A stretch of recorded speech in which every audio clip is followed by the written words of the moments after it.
Welcome in, everybody, to Scout's Eye on Pro Football. I am Chris Landry. Great to be with you. As always, we're going to talk some NFL football as we do each and every Tuesday, wrapping up the week that was week 5 that was in the NFL. A peek ahead to week 6 in the NFL. That's what we do here, and we invite you to join us each and every week as we break it down. Um, we've got John Gruden to talk about, a quarter pole look at the playoffs. Who looks like a playoff team at this point? Who's grading out well? We'll take you through all the games of the week and this past weekend. Give out some game balls. Look at the top games of this week. And of course, always, as we always do, answer your questions inside the mailbag segments. Reminder again, if you're listening to this in podcast form, we encourage you to check us out live on twitch.tv. Go to LandryFootball.com. Follow Chris on Twitch is where you want to go. You can also go there and check us out on Twitter Live or YouTube. Landry Football is where you can find us there as well. So check us out and join us inside the chat room with your questions, comments, etc. I want to start off with the topic that has kind of taken the sports world by storm as Monday was unfolding, as we were doing our college shows. There was a lot going on behind the scene that moved pretty quickly with regards to John Gruden. You know by now the details. Just to kind of take you into the backstory.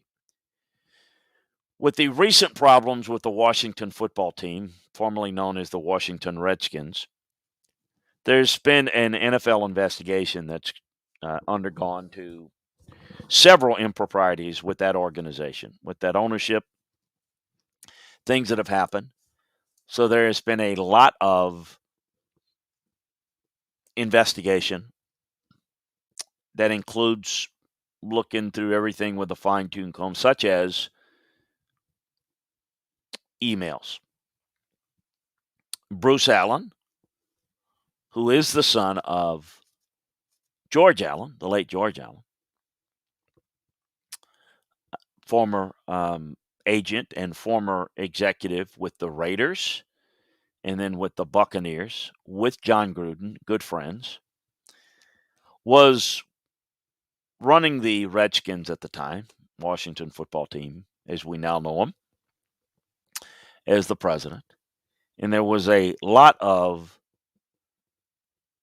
back and forth, as you probably do in today's world, as I do with a lot of friends in football, friends anyway. You communicate through email, text, and what have you.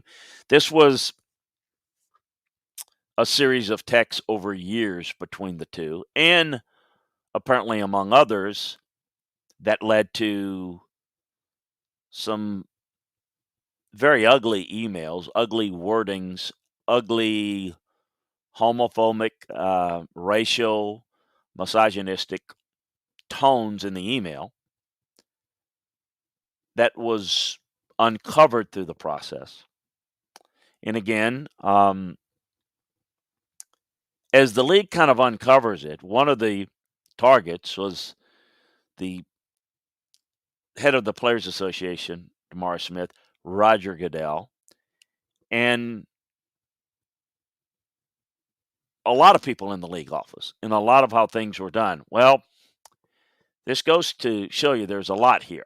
Obviously, it goes without saying that when this all played out, I mean, thought there was maybe just, one email that was a poor characterization several years ago. Seems innocuous enough. And gosh, we are so politically correct. We're so sensitive that what are we really doing here? It became pretty obvious yesterday that that was not the case. It's not one email, it was several emails, several horrific characterizations of people and things within the league. Well, the league gets a hold, the league uncovers it, and obviously the powers that be says, well, this is how we're going to handle it. So they leaked it to the New York Times, leaked it to the press. Wall Street Journal, New York Times, I believe, were the sources that put the articles out. And basically, it's not funny. I don't mean to laugh, but it's just this is how things work behind the scenes. It's just like politics, isn't it? It leaks it and basically lays it on the desk of the Raiders. Okay, your move. And they wanted the Raiders to handle it. And of course, they let him know on Friday, let the Mark Davis and laid it in the Raiders' laps on Friday of last week. I didn't know there was a string of emails or anything like that. I heard about one, and that's all I heard. As it turned out, there were more, and this was made it untenable once it came out. And ironically, over the weekend, we had guys like Tim Brown and Tony Dungy and others basically speak up for John Gruden in that, look, if he says it's one issue and he's got a body of work of not conducting himself this way, we should believe him. Until everything just unfolded in everybody's lap into the public on Monday, and it led to a clear situation where there is no way he can lead. There's no way he can face his team. He's got the first openly gay player on his team, ironically. He's got, everything. He just attacked everyone of every sort, and there we are. So, just like that, into his fourth year, career over for John Gruden. Now, he's made a lot of money, and hopefully he's invested it well and lives accordingly, because you won't see him coaching anymore, because that is not sellable in any way, shape, or form. Not going to coach in the NFL, not going to coach in college football, not going to get a TV job again because of the nature of what he did. Now, all of this took place while he was with ESPN.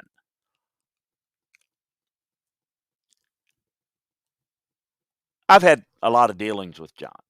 I've known John for a long time, knew his dad very well. One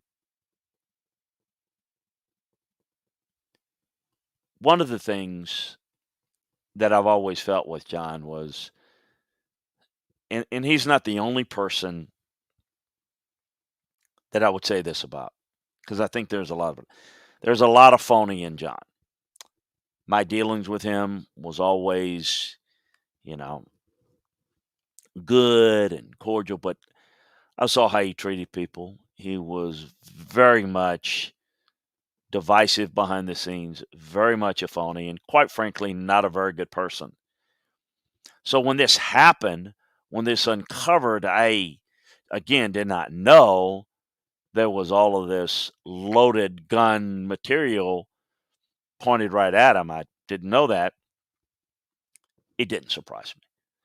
He's one of those guys that doesn't like anybody, that doesn't think anybody's, it's ironic because everything he said when he was on TV was he loved he loved this guy, he loved that. He said all these things, but he was such a negative person about who can coach, who could do this and that. He was almost like different people in essence. So I wasn't surprised that he said those things. I was surprised that it was in an email and it was found. Now, again, what's the lesson here? All of us have dealings with friends and people that we know, don't know. Or, excuse me, we have dealings with people we don't know, and we treat it sometimes differently than our good friends. We let our guard down. The lesson is, look, I think everybody needs to look into their own heart and think about what type of person they want to be. And it is perfectly normal to dislike other people based upon how you feel about them, how they treat you, or what your circumstances are. But I think sometimes we need to remember that if we dislike what a person does, or even dislike a person, do we want to, by virtue of that person, dislike a whole group of people because of race or gender or, whatever? I think the first thing I thought of when I heard about the emails was how it's reflective of society, the hate in society. It's what we see on social media all the time. And I don't deal with the politics because I'm not into that. But oh my God, is it awful there? I mean, I deal with people on fun stuff like they want to fire coaches and make a lot of money because they lose a game. And then so it's one of those things um,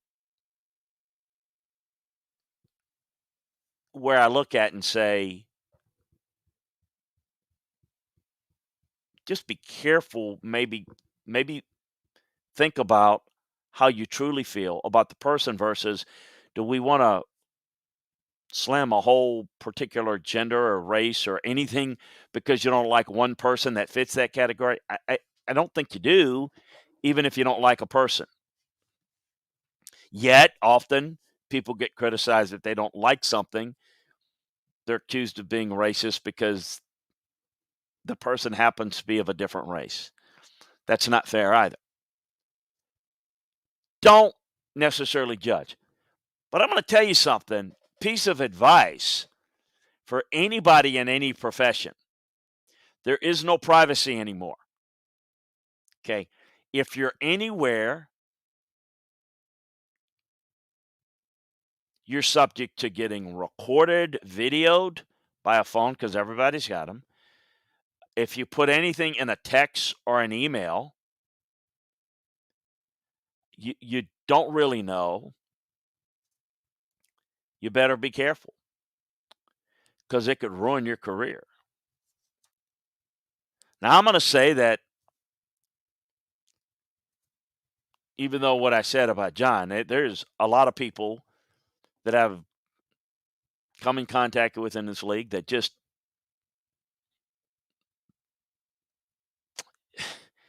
that probably share a lot of the same thoughts.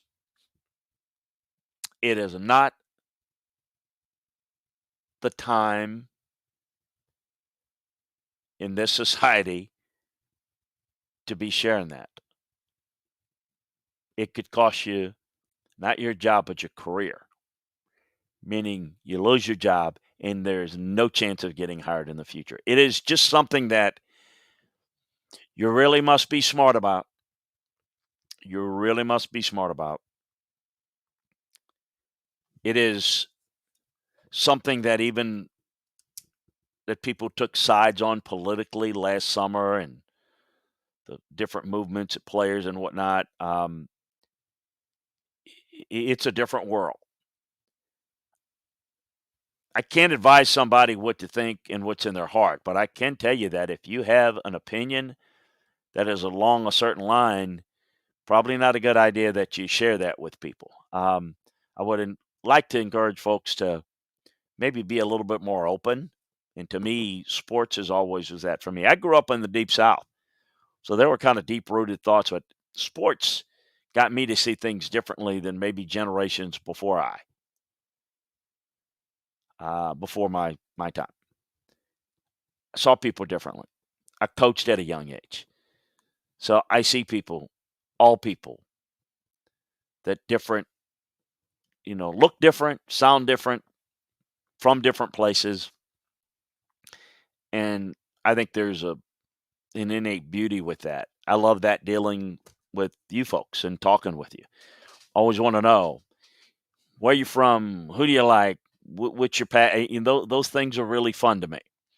It feels like I know you even though we don't meet. Um, and there are going to be things that maybe don't like or disagree with. That's okay. You know, try to bring it from one perspective. People bring it from another perspective, but it is a different time. There's no doubt. Let's a couple of things we'll get into the on this topic. Let's see. One of the elements, Kev Belargo, thanks for joining us, Kev. One of the elements in the email that was interesting is, did Goodell pressure Jeff Fisher to draft Michael Sam? I don't know if he pressured him. I never got that. I think that they were encouraged to draft.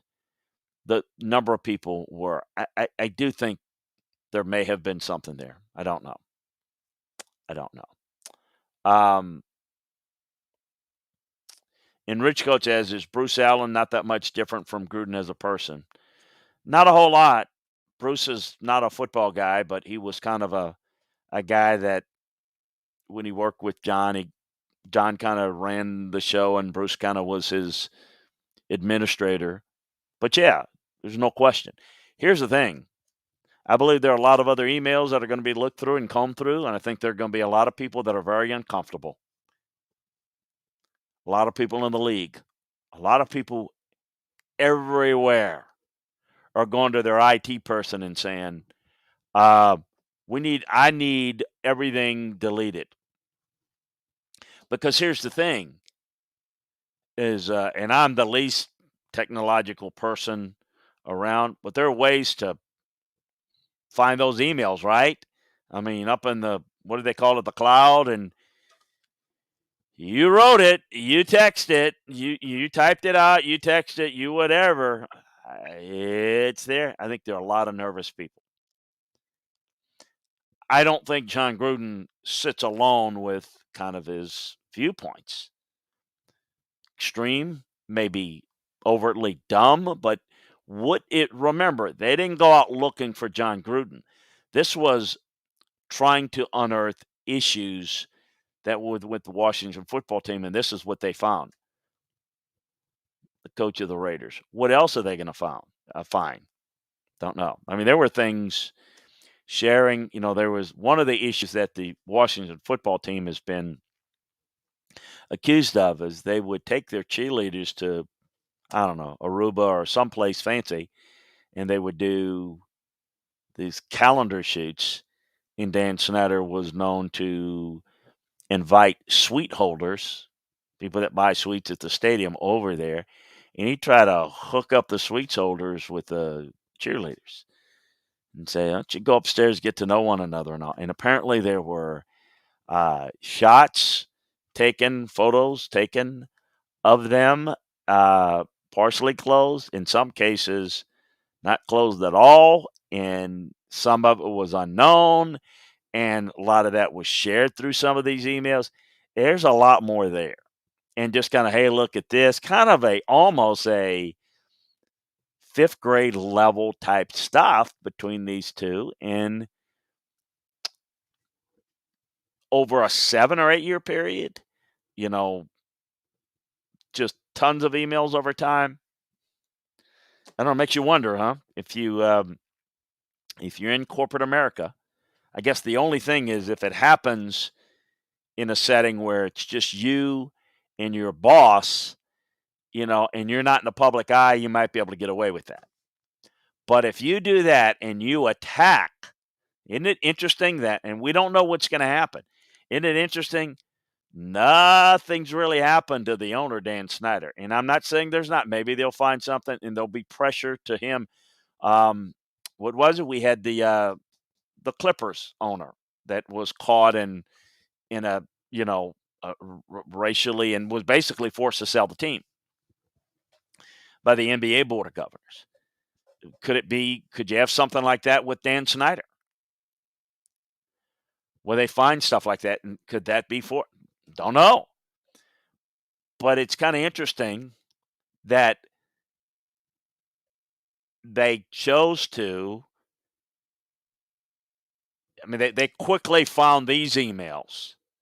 And Bruce Allen doesn't work in the league anymore. No affiliation with anybody in any way. John Gruden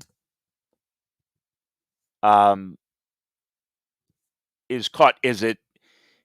Do they expose him and leak this? If it's not the vitriolic way he was negative towards the league. I mean, think about that. Are there other people that are doing that they're protecting because it makes it look bad, or were they saying, "Hey, look, you gonna attack us? Fine, I'll show you. We'll basically ruin your career right here." It's interesting. Does not excuse Don Gruden for what he did, but you wonder how many others have maybe were involved that, again, who are they protecting? Are they protecting anybody? Will things come up? Don't know. It's going to be interesting to see how it plays out. Um, but yeah, ugly situation. I'm gonna get some really good questions there. Um,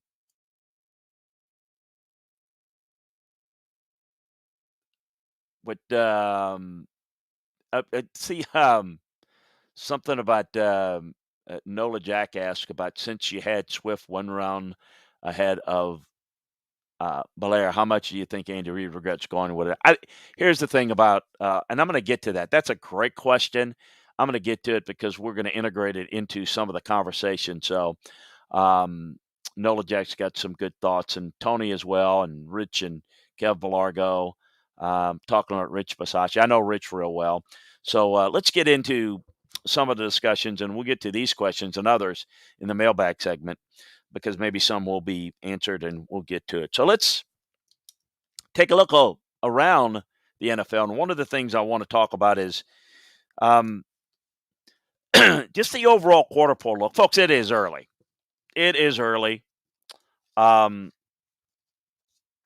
it's not too early to begin to look ahead and see who looks like a playoff team.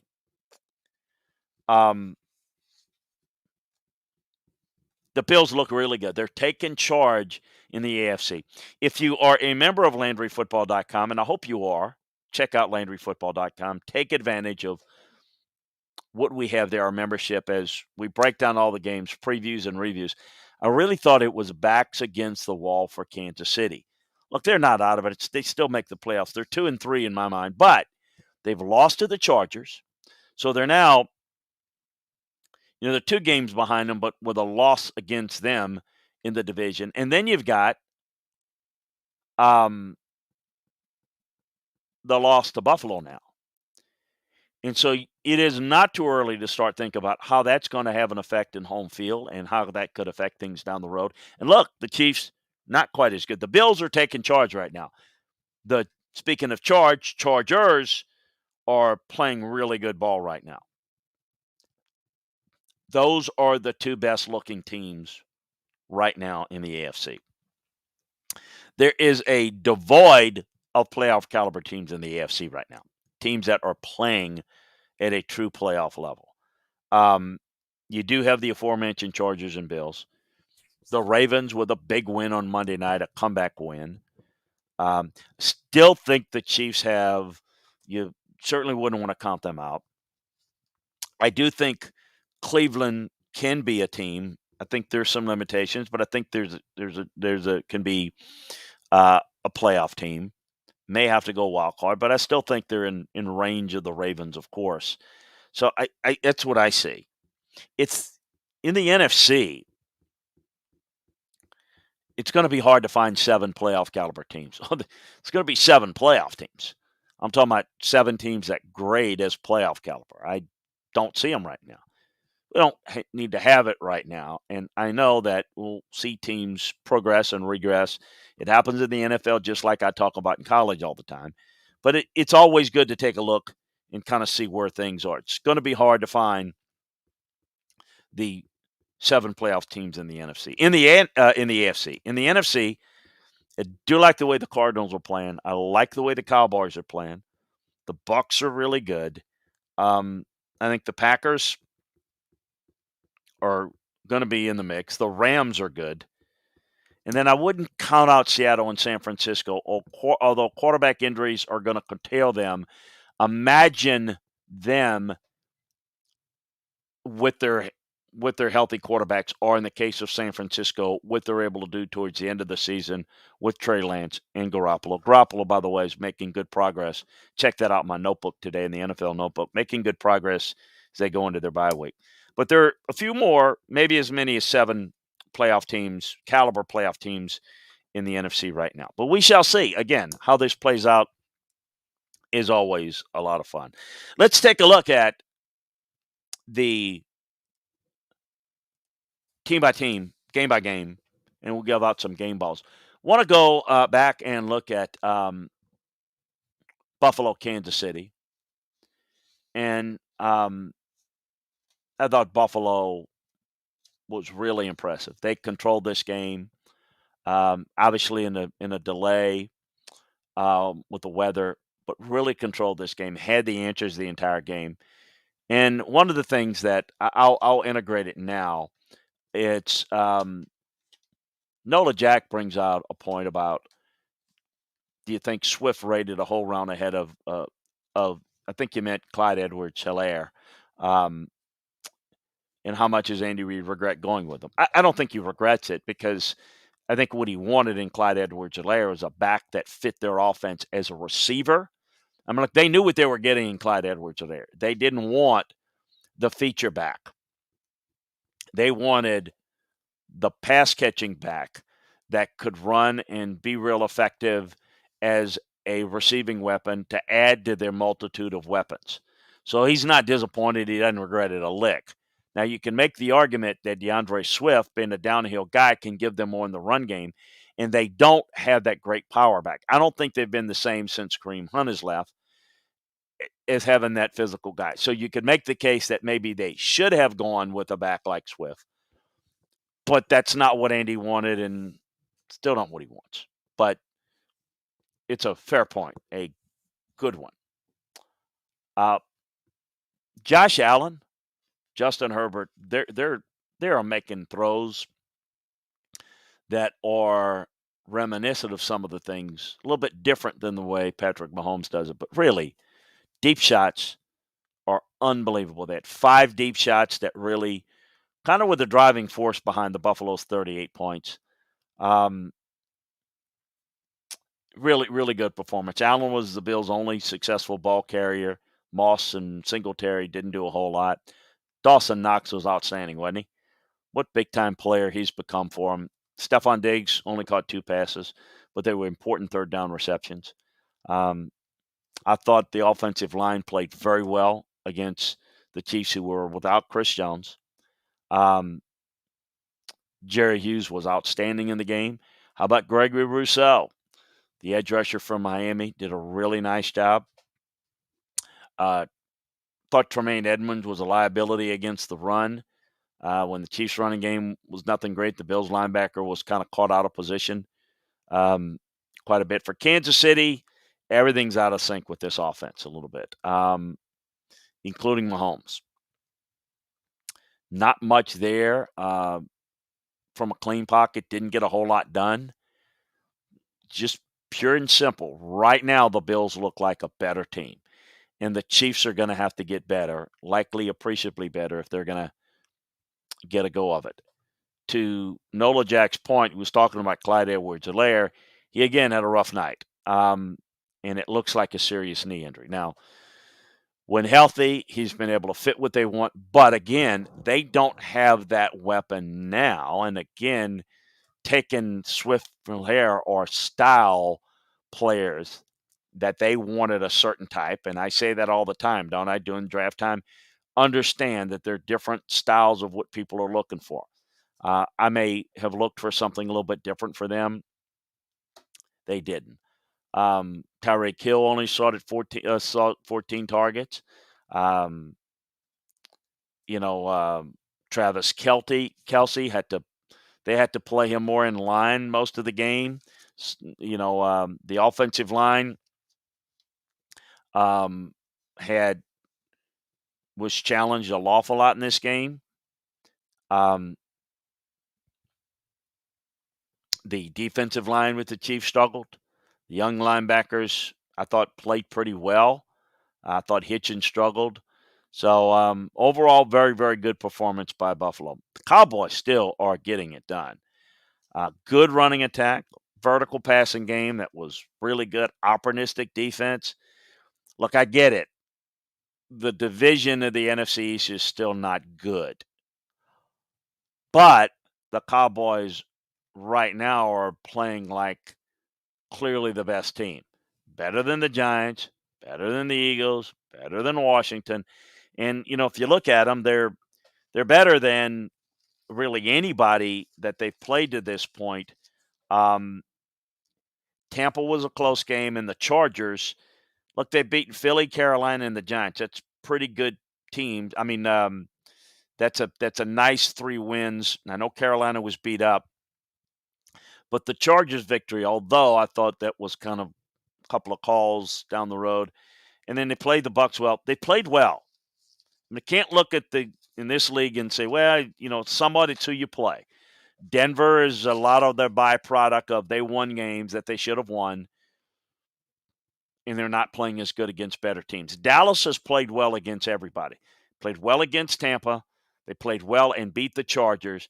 And, yeah, they've won 3 other games against teams that were either not good or were not healthy in the case of Carolina. But they're doing it well. And Elliott and Pollard combined for over 200 yards. Dak is playing well.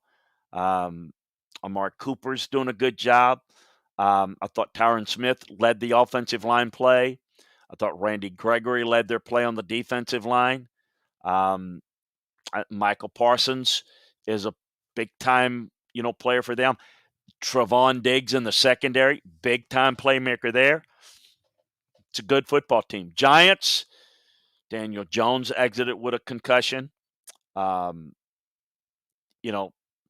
Barkley goes out.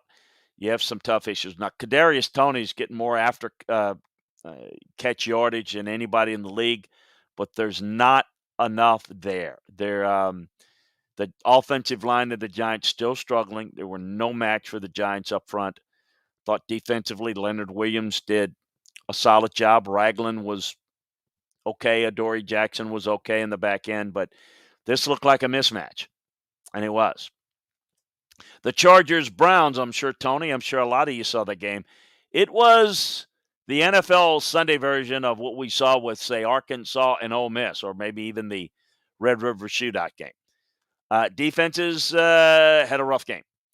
But, boy, both quarterbacks really played well. I was impressed with Baker Mayfield. I mean, he held his own against Justin Herbert. They dueled back and forth. Chargers got the ball last.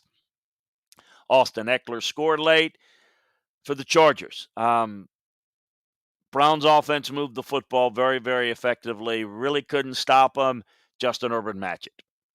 Justin Herbert was outstanding. He was 7 for 15 on 10-yard passes or more. Very impressive. Very, very good. Grading out well there. Austin Eckler,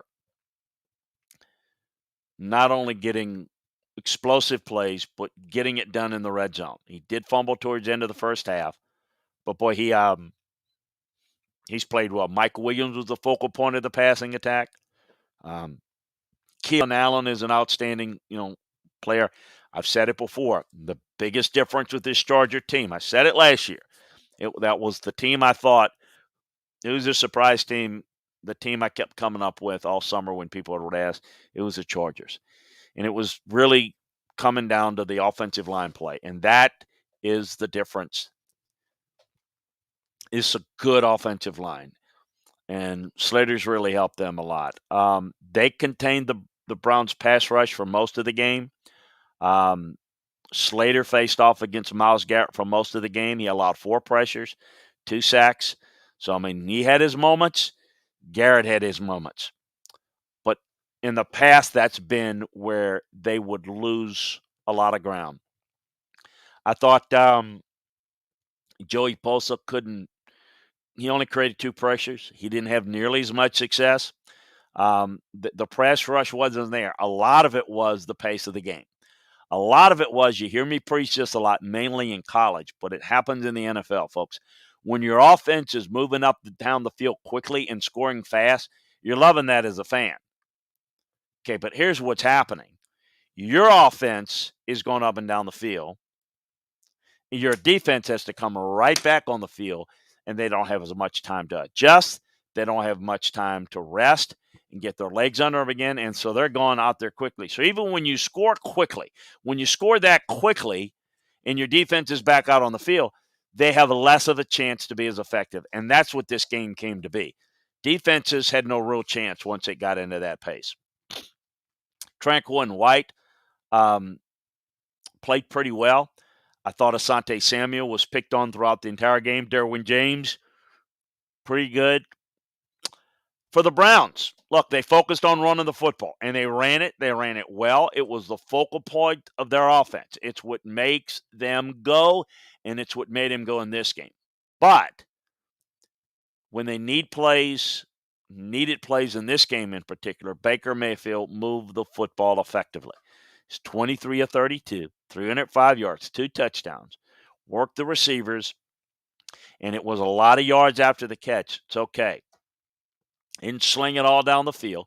I do think the nagging injury, Tony asked about the injury. I think that's a part of it, no doubt, but they're working around it well and love their running game. Love their running game. I mean, their run game, the Ravens, Chubb, Hunt, continue to become the best running back tandem in the league, no doubt.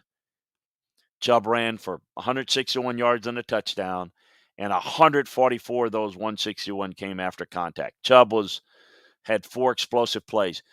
And Hunt ran it 12 times for 61 yards and 2 scores. He caught 5 passes for 28 yards. Both backs average over 5 yards per carry and forced 12 missed tackles combined. I mean, their big plays were coming out the run game. Their consistency came out of the passing game off of it. It makes the offense go when you can run the football, and it helps your defense. In essence, they got the explosive plays and were almost scoring too quickly for their defense. And that's why I think they struggled a lot. Njoku played very well. Odell Beckham had a quiet day, but he ran a lot, ran most of the routes, and he was effective in running a few clear outs. I thought the Browns' offensive line graded out well in pass pro. 3 pressures, no sacks. Teller, Conklin, the only 2 that played more than 20 pass blocking snaps and 0 pressures. Bitonio is the best run blocker. Defensive line, again, is it any problem with the defensive line? I'm not sensing a real problem. I think the flow of this game and who they played was a big part of it. Garrett stepped up as the game went on, but they had a combined 15 total pressures. Malik McDowell created just 1 pressure. JOK, played the most snaps among the linebackers, did a pretty solid job. I thought the secondary struggled. The secondary struggled in this game. They struggled against this Chargers passing attack. There's no question about it. That's a good unit. Harrison and John Johnson combined to allow 97 yards and 3 touchdowns. Look, that's not an indication of their frailties, but what they were playing. I thought Greedy Williams played the best, had some down moments, but really good performance. You tend to see that as, I tweeted it out, that's probably a great-looking playoff matchup. If they could have that game in the playoffs, the TV executives would simply love that. Cardinals and the Niners, Kyler Murray, Cardinals going to 5-0, looking really good.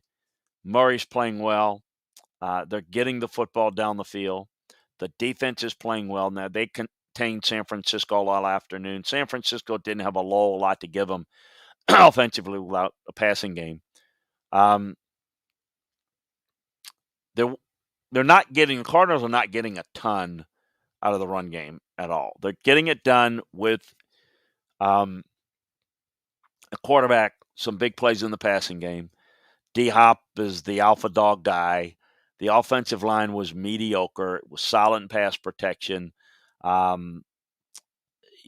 think the defense has been they've not gotten home a whole lot since that first week's game, but they really are grading out well. They're really getting some push, getting some pressures. Thought Jordan Hicks paced the unit on the second level at linebacker. Thought he was pretty good in coverage, too. Isaiah Simmons played well. Zaven Collins is playing well. The secondary contained Lance, but, it wasn't a great coverage game. It was more of what San Francisco couldn't do. Look, let's take a look at Trey Lance. He completed 3 big-time throws. Okay, and he just had one turnover-worthy play, the interception. I thought he showed some dual threat capabilities. Folks, don't do like we do with coaches and players. He's not good. He can't get it done. Not ready today. That's why he didn't start. And, part of it is, for this team to stay in it, because I think they are one of those playoff teams that right now are in danger of kind of working their way out of it. As you look at the record thus far this year and you look at the NFC West, you got the Niners with 3 losses and the Cardinals are unbeaten. And you just lost to them. So you're 3 games down, which is essentially you got 1 game in tow. So you're in real, and you're 2 games behind the Rams. So they're going to probably have to play Jimmy G more, but they're going to have packages and get Trey Lance a little bit more ready. But this is a ready team that's trying to build something that this guy can do. And a dual threat capability is what he can be. Work the pocket like Russell Wilson, like Kyler Murray in their own division. That's kind of the plan. But he's not ready, and you shouldn't look at it as, well, this team's not good enough with this quarterback. This quarterback's not good enough. Today is not what he's going to be. Let's give that time to marinate a little bit. Elijah Mitchell dominated the running back in touches. That's another issue, staying healthy there. It's been a big problem. Trey Sermon handled just 1 carry the entire afternoon. That just didn't have a whole lot there. Deebo Samuel took a hit, a couple of big hits, a couple of drops. Ayuk is starting to work his way out of the Kyle Shanahan doghouse. You got George Kittle out of the game. So you got a lot of missing pieces. And I'm just curious to see how much better this Niner team can be, if at all. Laken Tomlinson showed up and played well in pass pro. I thought he was really clean. I thought Trent Williams was good. The offensive line's good unit. Nick Bosa led the defensive line plays he usually does. Fred Warner played pretty well for them. I thought the secondary, the safeties played particularly well. One of the really bright performances of the week was the Bears in their 20-9 victory over the Raiders. Jumped out to an early lead, and I thought they really suffocated the Raiders. You wonder if some of the negativity surrounding the John Gruden situation affected the Raiders. I don't know, and I don't know going forward, but Derek Carr was temporarily knocked out of the game. Justin Fields didn't do anything special. Did throw an interception, but they played really well around him. He was sacked twice. Khalil Herbert and Damian Williams combined for 139 rushing yards. Herbert forced missed tackles on 18 attempts. Darnell Mooney and Allen Robinson saw 5 targets. Robinson caught 4 passes. The offensive line played very well. Really did a good job. Defensive line had a great day rushing the passer. Had 19 pressures on Carr. Ogletree was targeted 3 times in coverage. He gave up a first down each time. Roquan Smith played a little bit better. The secondary was targeted and gave up some plays, but overall, really good defensive performance. For the Raiders, it was Carr being pressured too much. 3 sacks, pressured 15 times, could never get anything going. Got to keep the quarterback pocket clean. Josh Jacobs couldn't do a whole lot. Renfro caught 6 balls. Waller had caught 4 balls, but with the protection out there, it's a problem. Look, Alex Leatherwood struggling. There's no question to me. He's an inside player. I think he can be a really good guard. Draft them as high as they did to play right tackle, and it's not working. It's like a lot of their draft picks. They've really missed on some potential elite players they could have on that team, and they've really reached on guys that just they're not panning out, and they're not going to ever be as good relative to where they drafted him. Unique Ndakwe, I thought, did a good job generating some pressures, a couple of sacks. Quentin Jefferson wasn't bad as well. Perriman did a pretty good job. Meek Robertson's, was targeted about. The secondary's been and continues to be a problem for the Raiders. The Pack gets by the Bengals and the field goal kickers who couldn't shoot straight game. Cincinnati managed to tie the game, and it was a tough loss for them at home. Went to overtime. Pack didn't play well, but they got a win. You win and move on. Outside of that blowout game, getting blown out by the Saints week 1, they've managed to win every game since then. Aaron Rodgers did not play well. I thought Aaron Jones ran really well, and the run blocking wasn't good. He had 89 after-contact yards on 104 yards and 13 carries. He was a stud of the offense. A.J. Dillon played. He broke a couple of tackles, nothing what Aaron Jones did. Davante Adams continues to be a beast. Gets open, wins on top of his routes, wins off the line of scrimmage. He caught 11 of 16 targets, 206 yards to score. He and Aaron are the offense.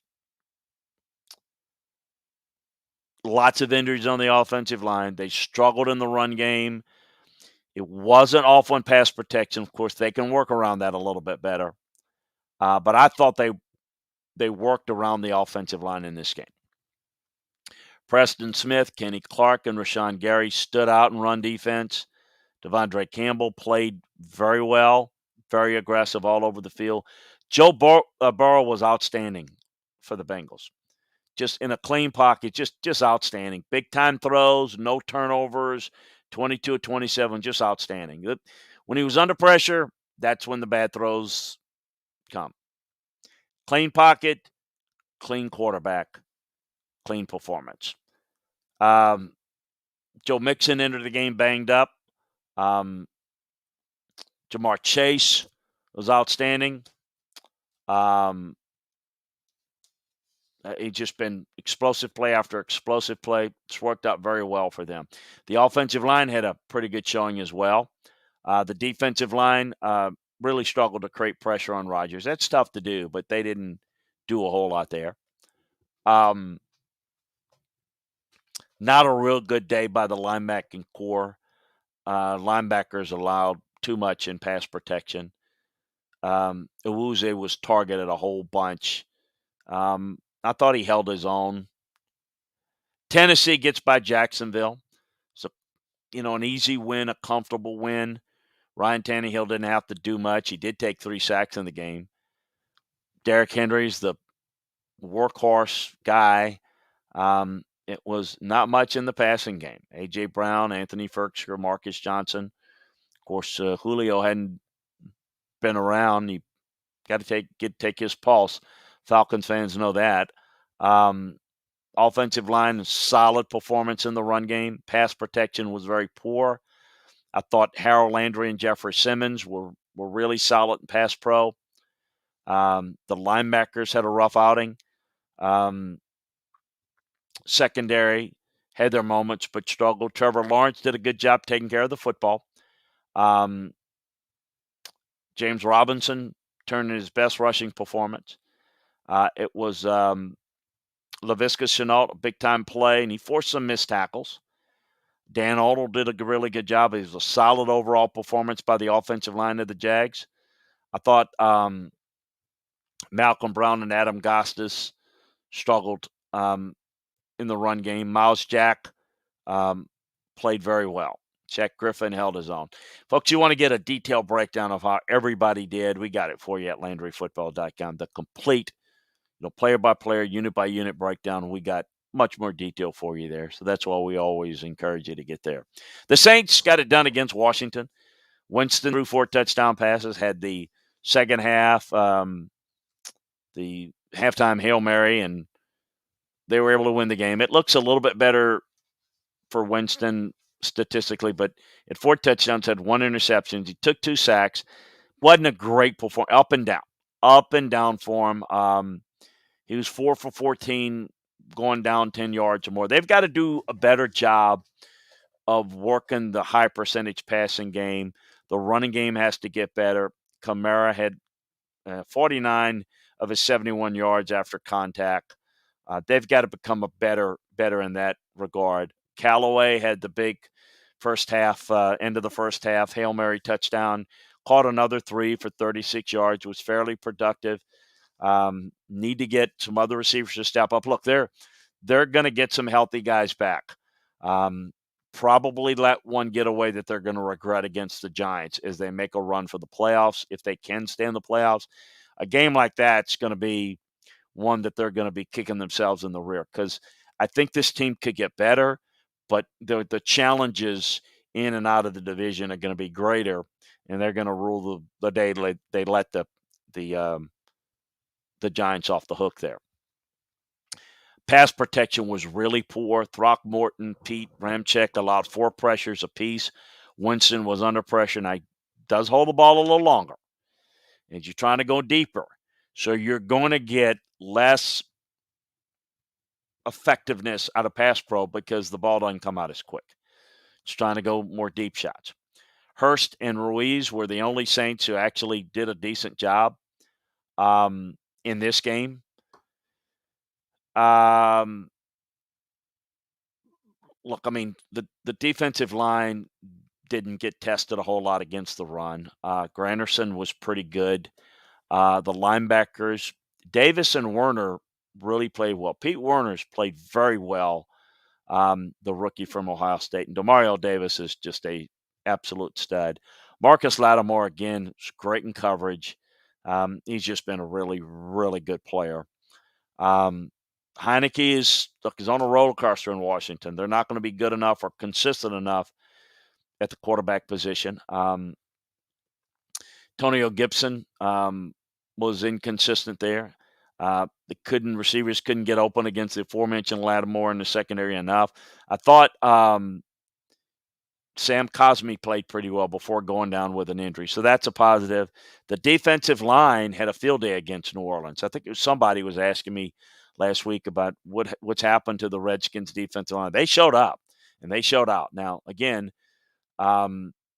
really impressed. Chase Young was outstanding. Aldonis, Deron Payne, Montez Sweat all had consistent pressures in this game. The Bucs beat the Dolphins. Brady was outstanding. Man, Leonard Fournette is playing better. Giovanni Bernard is a factor and likely going to be. Godwin and Evans played well. Antonio Brown played well. Offensive line graded well, not allowing pressures. Thought Shaq Barrett had a great day defensively. I thought Vita Vea played well. Of the 3 linebackers who saw most of the action, Devin White was the best on the perimeter without a doubt, but David and Mentor both didn't play quite to their capabilities. They're still good players, though. Jamal Dean,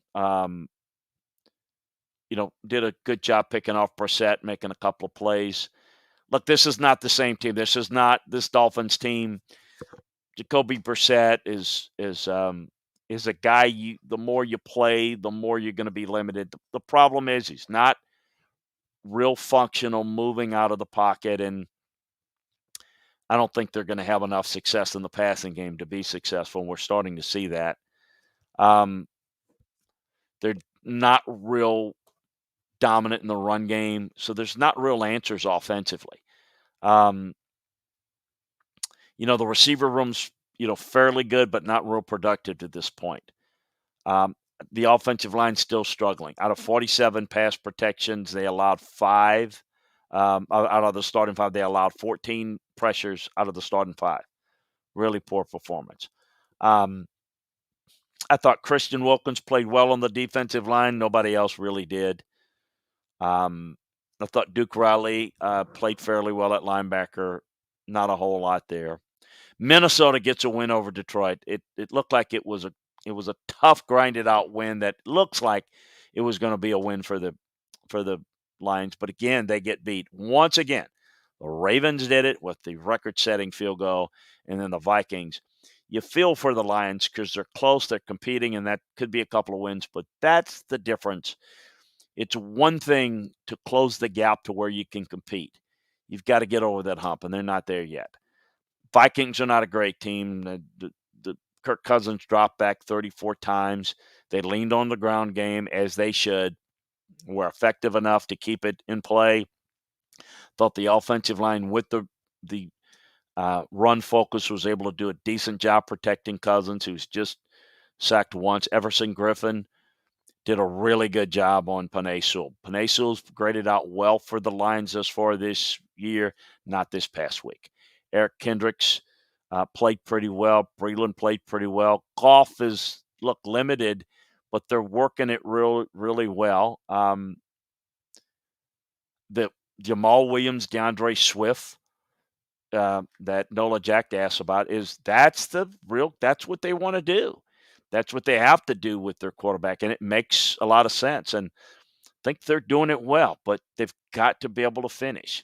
I need more consistency out of the quarterback and tight end position. It was a rough day for Penei Sewell, but there'll be better days. Thought Charles Harris did a pretty good job. Maben did a pretty good job in the run game on defense. How about Philadelphia beating Carolina? Just good enough.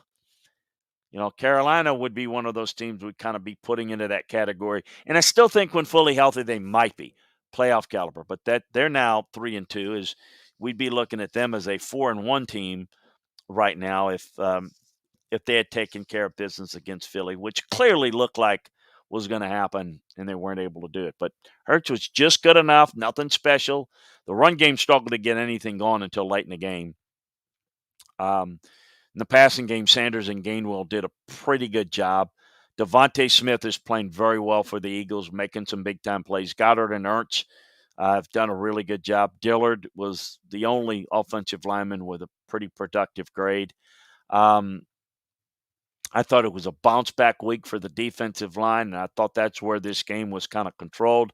Sweat and Barnett, Cox had a lot of success up against that offensive line of the Panthers that's struggling right now with injuries. Singleton played the most of any of the off-the-ball linebacker, and he did tackle well against the run, but he struggled in coverage. Slay was the best of the bunch in the secondary. For Carolina, Sam Darnold didn't play well. The protection wasn't good. No big-time throws. They had 3 plays that were probably turnover-worthy. Took 3 sacks. It looked like the New York Jets, Sam Darnold. Judah Hubbard couldn't find any run lanes to run through. That was a problem. DJ Moore caught 5 of 7 targets, but there just wasn't a whole lot there. I thought Darnold played poorly.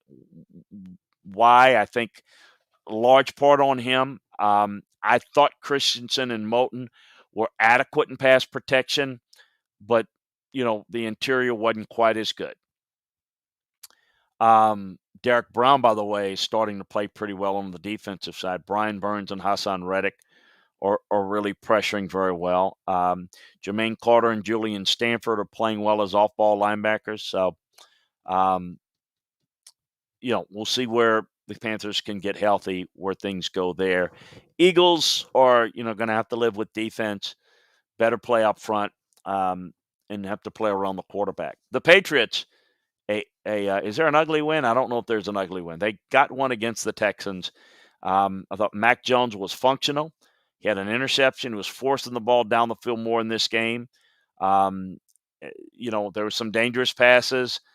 There were some turnover opportunities there, but just one interception. So the Patriots were committed to running the ball effectively. And Damian Harris, was better. Ramondre Stevenson wasn't nearly as effective. They got to get the running game going, no question about it. Hunter Henry's been developed into the safety blanket for Mac Jones. The offensive line was undermanned with 4 starters out with injuries. It's the biggest reason that I saw that caused the problems with the Patriots here. I know offensive line, there's injuries, no excuses. But there are just some things that are going to have a hard time overcoming. I thought that the unit played better in pass protection and in the run game. Matthew Judon was the only guy on defense to create pressure on a consistent basis. Dante Hightower was the most impressive linebacker in the group again. But the secondary really struggled. Um, they didn't cover well. And that was the biggest thing that the Texans were able to get done. I thought that Davis Mills was actually functional in this game. I'm really surprised. Maybe the biggest surprise of the entire weekend is how he played. Mark Ingram had 39 yards after contact of his 41 yards. Nothing special, but was functional. Chris Moore caught 5 passes for 109 yards, caught a jump ball. Brandon Cooks played pretty well, 4 passes. It just 4, but I thought the offensive line kept a fairly clean pocket, which was impressive and surprising at the same time. The lack of a pass rush was the biggest problem I saw with Houston. Kirksey, Cunningham, and Grugier Hill each played pretty well. Desmond King was the only member of the secondary to allow more than 50 yards in the game. So it was a real struggle. Pittsburgh beat Denver 27-19. Wasn't a perfect outing at all by the Pittsburgh offense, but you see a little bit of a healthy Big Ben and a better performance by Big Ben. And Denver, again, against decent teams are going to struggle. Against good teams, they're really going to struggle. They've got to make their hay against non-playoff caliber teams, and they've done that. Wasn't an impressive week by Ben Roethlisberger, but better than it has been.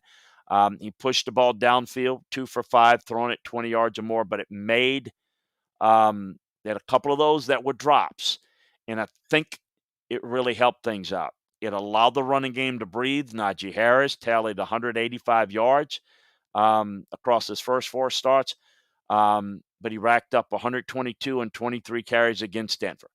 The offensive line did a better job of providing room. They didn't have as many 8-man fronts, so there were better run creases, and voila, magical how that happens. No magic. That's what you got to do. You got to see if that will improve a little bit, and if we see a little bit of life out of the Patriots, it's going to be about keeping Big Ben healthy and upright. Quick release, getting the ball out quicker helped the offensive line play, which is a little bit better. I thought Devin Bush came up with some big plays in the game for Denver. Bridgewater kind of moved the team in the fourth quarter. They made a run at a comeback, but they can't push the ball down the field enough. Javonte Williams and Melvin Gordon are good backs. They're tough to bring to the ground, but they've got to get more out of the passing game. They don't really have the answer. Only 12 of Sutton's 120 receiving yards came after the catch. Well, that can't happen, so that's who Bridgewater came after and worked, and you're going to have to make a lot of plays after the catch in any Bridgewater offense. The right side of the offensive line did not grade out well with Glasgow and Massey in this game. Bit of an issue. I thought defensive line were able to neutralize the Broncos' defensive front for the most part. The only defensive player to get multiple pressures was Von Harris. Thought Shelby Harris played pretty well. Alexander Johnson as well. And in the early game, the Falcons, you get a win for the Falcons. Matt Ryan was patient. The Jets' defense was limited. They attacked accordingly and effectively, and most of the yards came after the catch. I thought it was a good performance, just working what they have. Look, there's not a whole lot that separates the Falcons from the Jets, quite frankly, in terms of overall talent. But I thought veteran quarterback making smart plays was the difference. You saw you don't have much of a running game with Patterson and Davis splitting the carries. They're not rushing the football well enough. That's going to be a problem. They're getting the ball more to Kyle Pitts, and that's going to be an pivotal part. The offensive line did not play well again against the Jets. None of them graded very well. Mayfield's really struggled there. It wasn't a real good performance by the defensive line. I thought the Jets worked them from clean pockets, created some clean pockets, and I thought they had success against them. Deion Jones is not playing well against the run. I thought the secondary was the highlight. I thought Jalen Hawkins did a pretty good job. The back end of the defense was the best part of what they did. Zach Wilson's for the Jets is accuracy is a concern. The ball location was an issue in this game. Michael Carter was the only Jets rusher to break a tackle and find the end zone. There are not enough playmakers here. Um, it's a long grind and struggle for that Jets team. The Rams an impressive win over Seattle. Of course, the storyline is Seattle injury to Russell Wilson, but I thought the Rams certainly played well. The Ravens on Monday night did not play great ball by any stretch, but they were able to come back with a win. I thought Lamar played well, put the team on its back. And what a tough loss for the coach. Can't finish, couldn't finish, controlled that game early. You still look at the Ravens and think, are they going to be consistent enough in the passing game against good defenses? I think it's a fair question in terms of how deep they can go. And I don't mean this as a backhanded compliment because you got to be good in the regular season to get to that point. I think the Ravens are a really good regular season team. They can come back. They can play well under pressure. They're a really good team. You just got to, if you get them behind and make them play from behind, that's going to be an issue, going to be a problem. Some game balls this week. I'm going to go with Josh Allen at quarterback. Kadarius Toney played well and lost. Devontae Adams was great. Thought Kyle Pitts and Njoku, the Browns, were really good. Offensive line, I'm going to go. I want to give a little shout out to Elijah Vera Tucker of the Jets. I thought he played very well. I thought Taylor Lewan played well for the Titans. Defensively, I thought Poona Ford was good. I thought Javon Hargrave was good. T.J. Watt played well, as did Randy Gregory. Shout out to him. I thought Marshawn Lattimore was really good in the secondary. Kevin Bynert was good as well. I'm going to go with Kadarius Toney as my offensive player of the week and rookie player of the week. I'm going to go with Marshawn Lattimore as the defensive player of the week. I thought the Bucs offensive line was the best. Maybe a surprise game ball for somebody that maybe you don't know as much about. I thought the third-round rookie from the Titans, Elijah Molden, played very, very well. I thought Justin Herbert was a couple of big clutch throws. And kind of the takeaways that the Chiefs are not the big dog in the AFC right now.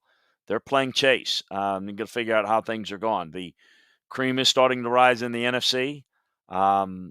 Washington is a team I'm worried about, along with the Giants. Giants with injuries. The Philly is working through it, but Washington with no real offense and the defense lacking that identity. I just, not making enough plays, being on the field too long. Just don't know. The Patriots are trying to hold on to stay in it. Joe Burrow is playing really, really well. Kyle Pitts is starting to make an impact. How much for the Falcons? Going to be fun to see going forward. So those are some of my takeaways and game balls from this week.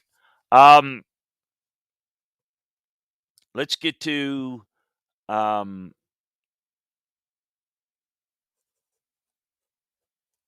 mailbag segment.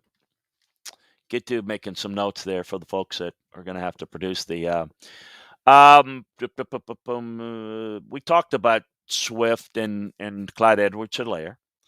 How did Blake Hance grade out against Bosa's defensive line? Yeah, I just mentioned him. I thought he did a pretty good job. Not exceptional. Looking forward to, Kev Valargo says, looking forward to the Raiders. Does Rich Bisaccia have what it takes to be successful? Look, I think Rich is a good coach. He's earned his spot. It's a tough situation. But, I think he'll lead the team. I think he's a good leader. The thing about special teams coaches is they coach the entire roster. They have a relationship with the entire roster. So I'm excited to see what Rich can do. It's not ideal, but it's a part of it. What's been the real problem with the Dolphins? Is the coaching, quarterback, player, as well as your thoughts on having co-coordinators at the Dolphins? Rich, it's the quarterback. They don't have their starting quarterback. They don't have a good offensive line in front of them. They don't have really good running backs.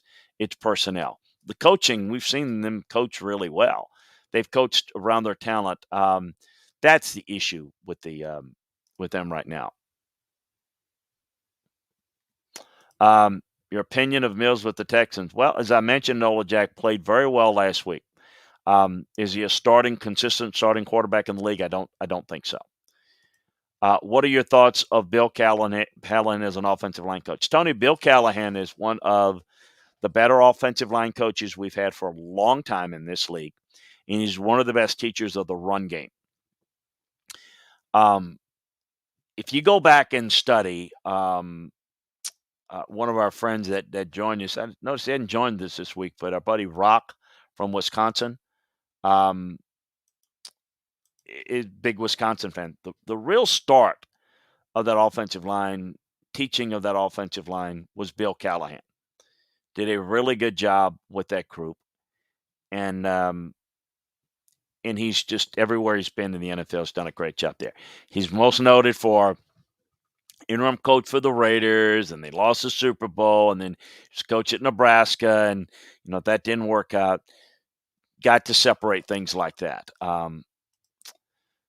The Niners had Kyler Murray doing the rodeo clown routine. I see why you're skeptical of the Cardinals in the playoffs. A good team, but really need to get much better established in the running game. Yeah, I like the team. I think the team's good, but they just strike me as a team that can beat anybody in a one-game scenario in the playoffs. And so, look, if they get home field advantage, it's obviously a lot easier. But I wonder if they've got to win consistently. I'm not quite sure they've got the well-rounded attack, but we'll see. Can you explain how it works for a head coach finding out about injuries? Do medical people tell him in the game, or does he find out after the game? He gets a notification. It's up to the head coach, but what normally happens, they usually request the trainer. If you notice, sometimes the trainer will come and tell him. He'll say, Tony's out of the game. It's a knee. We're taking him back to the locker room. He can't come back. We've taken him. It's okay. He feels good. Might be able to, we think he can come back, whatever the case may be. If it's more serious than that, we'll mention him with that. I don't know many coaches that don't want the notification, but the medical people, the trainer is the conduit to explain what the situation is. Now, the trainer lets the doctors make the diagnosis, and the trainer is the conduit to the coaches, and basically to tell them. Derrick Henry had a couple of TD runs from the 10-yard line where he's barely touched on the cutback run play. Is his vision as a runner underrated? I think his vision is good. I think his ability to cut back is very good. In that scheme, you've got obviously zone schemes. You got to be really good on the cutback run. He could plant his foot in the ground and change direction better than you think, and he sees it.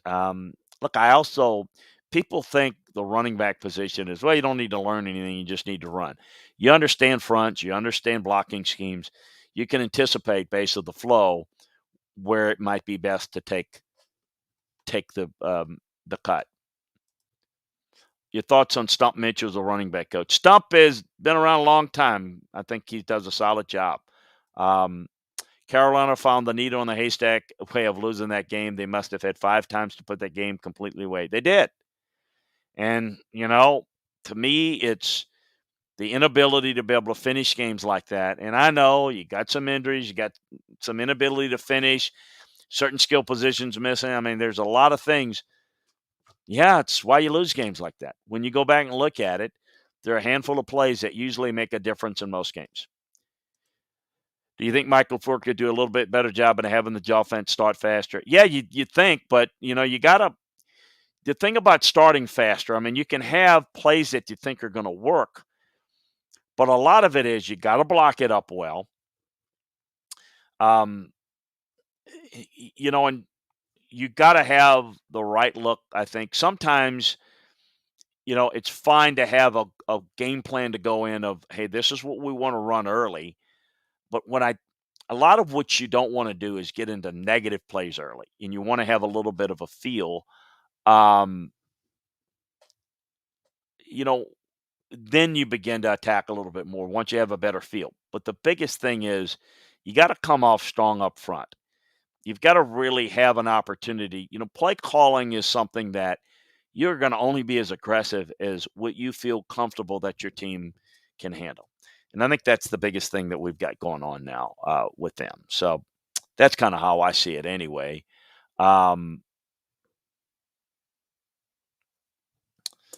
So that's kind of how I see it. Watching the tape, does OBJ look 100%? I don't know about 100%, but he looks pretty good. How much a difference will it make when Landry is back? I think it'll help a lot. I think getting Baker Mayfield healthy uh, and the running game being as consistent as it has been, I still think your Browns are in the mix. I'm not sleeping on the Ravens at all. I thought what they did last night was impressive. You got to win. I thought what they did coming back and beating the Lions is impressive. They win. I'm not overly impressed on the film that they're playing as well, but I also know that they tend to get better, as a lot of good teams do. And I know they're 4-1 right now. And so enough said. Um, right now, I still think the teams that look the best are Cleveland and Baltimore. And let me just say this: I don't want to sleep on the Bengals. I don't think they can stay in the race that long. But you know what? They're gonna creep closer towards 500 and fiddle with getting to 500, maybe more than I thought they would.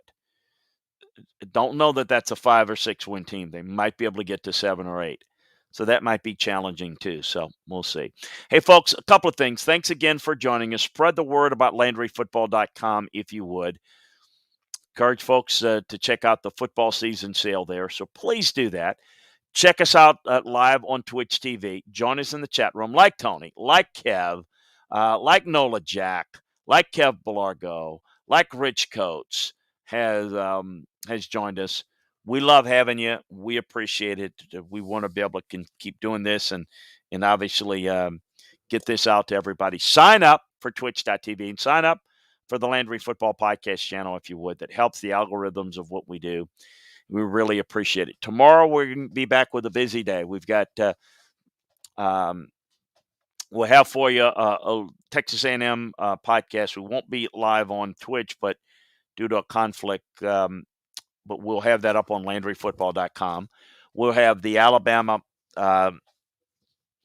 show at 3 o'clock Central. But before that, we'll have a little Pac-12 and Big 12 conversation at 12 noon and at 1 o'clock. And then we have the Landry Football Podcast at 5 p.m. tomorrow. We'll mix in a lot of things. So join us there. Join us over at LandryFootball.com. We appreciate everybody participating. So long, everyone.